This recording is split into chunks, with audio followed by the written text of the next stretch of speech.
danna subscribe, kana ka danna ƙararrawar sanarwa ta yadda za a dinga sanar da kai da zarar mun ɗora sabon shi. Gari kowa sarki,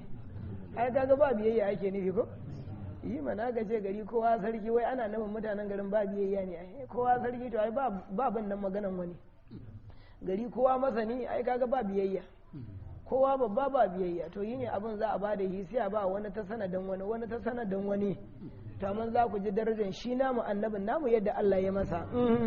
Kama hukiya an sunnatihi fi ba'dil anbiya. Kama hukiya yayin da aka hakaito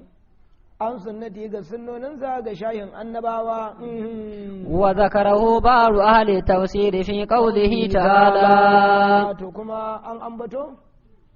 daga shayin malaman tafsiri daga fadan Allah madaukakin sarki na wa ma kana li basharin an yukallimuhu Allah illa wahya naw min wara'i hijab wa ja'izun an yusila ilayhim jami'a zalika biwasidatin tuballighuhum kalamahu wa ja'izun ya halatta an yusila ilayhim Allah ya sadar da jami'a zalika dukkanin wannan biwasidatin da tsanantuwa daga mala'ika ko daga annabi ko daga wali tuballigum kalamu wanda za su izar da aikin Allah. Wa takunu tilka alwasidatu imma min ghairi albashari kal malaikati ma al anbiya. Tsanan daban-daban ne. Wa takunu tilka alwasidatu kaga wannan tsanantuwa imma min ghairi albashari za a iya samun tsanan da ba mutum ba. Kal malaikati ma al anbiya malaiku tsakanin su da aikin Allah akwai tsani amma ba na mutum bane mala'ika ne. Annabawa kenan annabawa tsakaninsu da Allah akwai tsani na mala'ika don tsanin su ba mutum bane jibrilu ne yake kawo kowane annabi wahayi wani annabin ma da a mafarki zai ga jibrilin a mafarki wani annabin ma zai ga jibrilin wani annabin kuma bayan ba a mafarki zai ga jibrilin ba wani kuma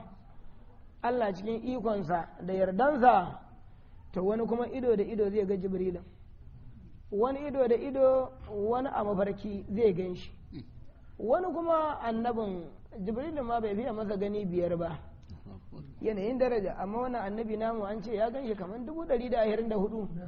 jibril ya zo gunsa wannan zuwan shi jibrilin ne yake neman daraja gurin annabi zuwa da dawo wanda yake yi to tsakanin annabawa da Allah tsanan da yake tsakani mala'iku ne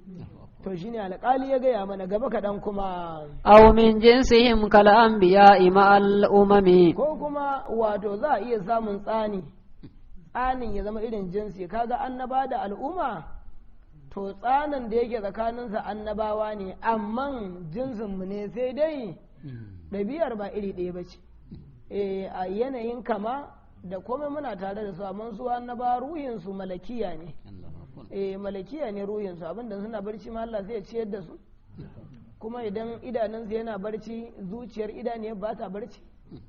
su annaba haka suke yi to kaga saboda haka sai haka muka zama ɗaya da su a jinsi amma ba a rai da ruhi ba ana Allah ya sha bamban wala mani ali haza min dalilil aqli to ma yayin da alƙali ya faɗa wannan yake ba mu yace wala mani li haza ba wani abu da zai hana haka min dalilin laƙali daga dalili na hankali wa idza jaza hadha wa lam yastahil wa idza jaza hadha in dai wannan ya halatta wa lam yastahil to yin hakan ba zai zama an korar da shi ba وجاءت الرسل بما دل على صدقهم من معجزاتهم وجب تصديقهم في جميع ما أتوا به وجاءت الرسل من ذني سنزو